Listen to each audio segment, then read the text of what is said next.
This is dark but deep truth that any heartbroken rider can relate to. And this is how it goes. मनको पीडाले तडपिएर शरीर सम्हालिएको हुँदैन. मनको पीडाले तडपिएर शरीर सम्हालिएको पनि हुँदैन. तर कामिरहेका हातहरूले पनि ह्यान्डल राम्रैसँग सम्हाल्छन्.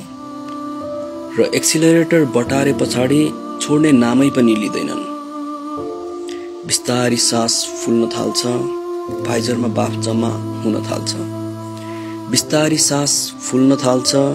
भाइजरमा बाफ जम्मा हुन थाल्छ. दृष्टि धमिलिएर बाटो पनि राम्रोसँग देखिएको हुँदैन.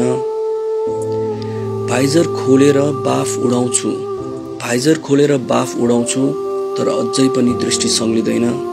बरु भरिएका गहमा हावाको बेगले तरङ्ग उठ्छ. बरु भरिएका गहमा हावाको बेगले तरङ्ग उठ्छ. आँखा चिम्लिएर गहहरू रित्याउन खोज्छु. आँखाहरू चिम्लिएर गहहरू रित्याउन खोज्छु.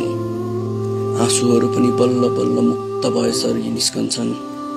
आँसुहरू पनि बल्ल बल्ल मुक्त भएसरी निस्कन्छन्. तर विडम्बना गालाहरू चुम्न धरि पाउँदैनन्.